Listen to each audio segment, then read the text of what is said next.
Bonjour. Alors aujourd'hui on m'a demandé une vidéo sur le remplacement d'aiguilles sur machine à tricoter.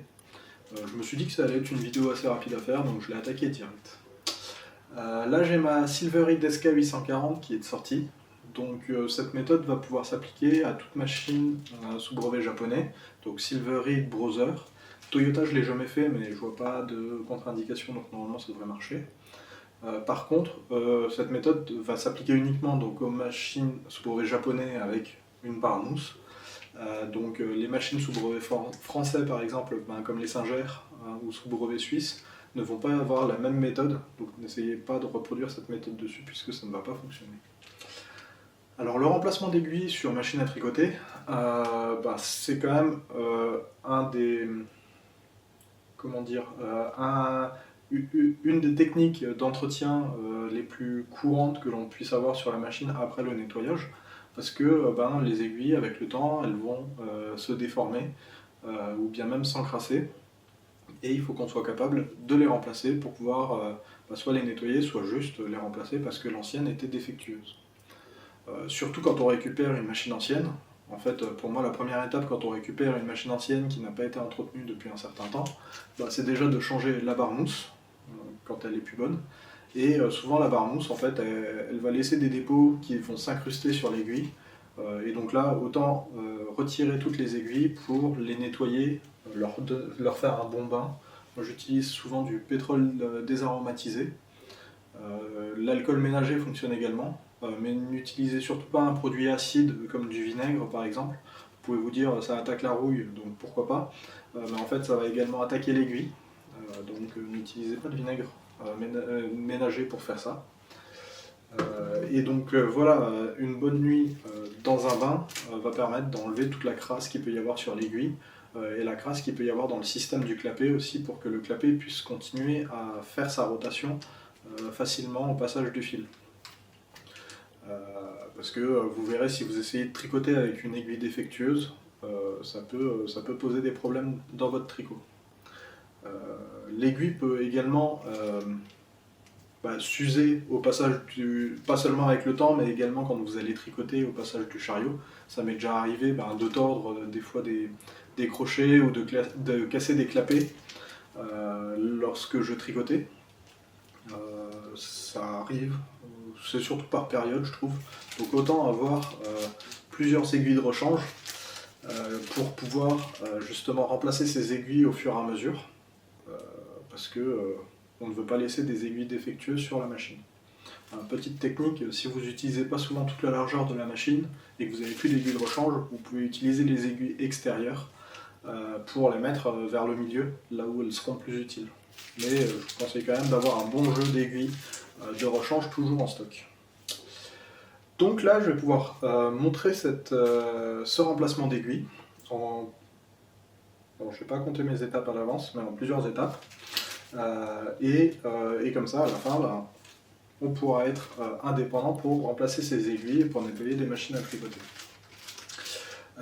Alors, faut pas que je fasse tomber mes aiguilles quand même. Voilà. Alors, la première étape déjà pour pouvoir avoir la main sur nos aiguilles, ça va être de retirer le chariot. Puisque si on a le chariot qui va pousser sur les aiguilles, on va être bloqué pour faire certaines opérations, et je pense même que c'est pas une bonne idée de retirer la barre mousse quand on a le chariot encore en place. Donc toujours dès qu'on va toucher aux aiguilles ou à la barre mousse, première des étapes, c'est de retirer le chariot. Hop. Je vais déjà retirer le câble avant, comme ça c'est plus simple. Voilà.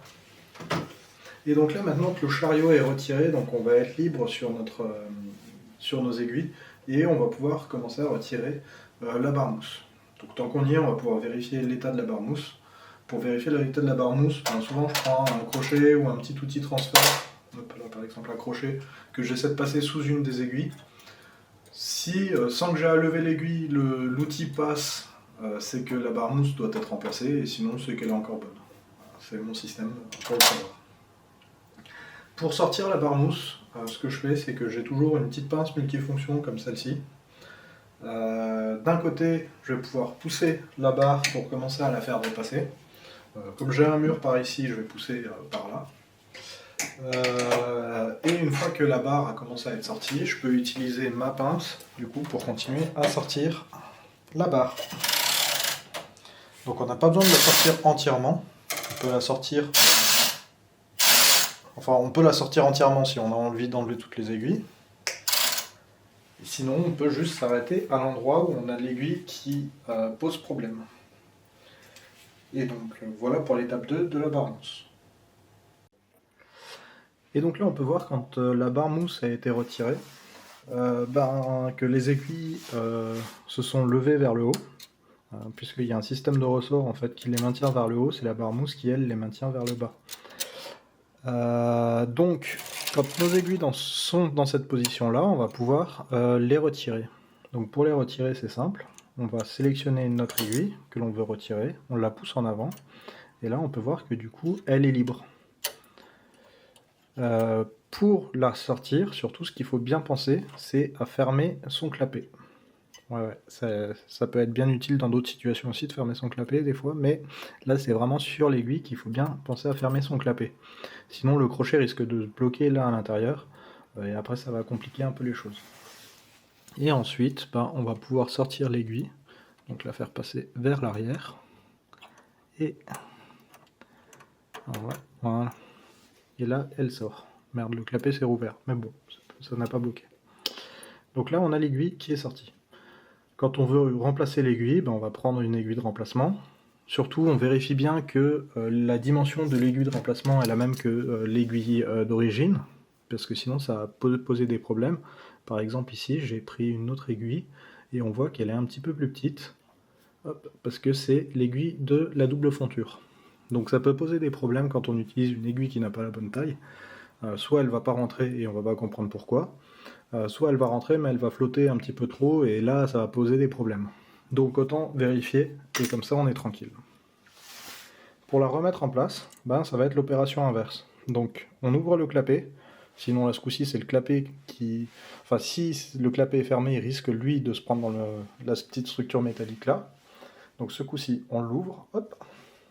On remet l'aiguille dans son axe, donc là, il faut que je la passe là derrière, hop. Dans l'axe, on la fait passer dans la rainure. On fait bien attention là, comme je viens de faire, on ne fait pas passer l'aiguille sous la bande de numérotage. Hop. On la fait bien passer au-dessus de la bande de numérotage, et on la fait avancer jusqu'en position D tout au fond. Enfin position D là, parce que je suis sur une Silvaride. Et ensuite, pour la faire rentrer de nouveau dans son logement, parce que là elle est toujours libre, on va bien pousser sur le talon de l'aiguille, tout en la faisant passer en arrière. Et là, l'aiguille a repris sa position, comme si de rien n'était. Et dernière des étapes, du coup une fois qu'on a fait ça, c'est de remettre la barre mousse. Donc pour remettre la barre mousse, moi ce que j'utilise en règle générale, c'est cette règle, pour pouvoir pousser les aiguilles vers le bas, pour que les aiguilles se retrouvent bien sous la barre mousse. Hop. Voilà, comme ça. Et surtout, ce qu'il faut également faire attention, c'est de ne pas avoir trop bougé la bande de numérotage, pour vérifier qu'elle est toujours dans la bonne position. Parce que sinon, si on la fait bouger, après, on va perdre totalement nos repères pour compter nos aiguilles, ce qui ne va pas le faire. Et comme ça, je peux continuer à remettre ma barre mousse.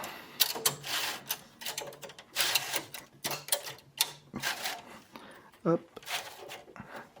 Et la voilà à nouveau en place, comme si de rien n'était. Et je vais pouvoir reprendre mon tricot. Donc voilà, c'était tout pour cette vidéo. J'espère qu'elle vous aura plu. N'hésitez pas à mettre en commentaire si jamais je n'ai pas été assez clair, vos questions ou autres. Et n'hésitez pas à mettre également d'autres idées pour ce type de petites vidéos, petites opérations habituelles sur les machines à tricoter, mais qui sont quand même essentielles. Donc voilà, merci beaucoup et à bientôt.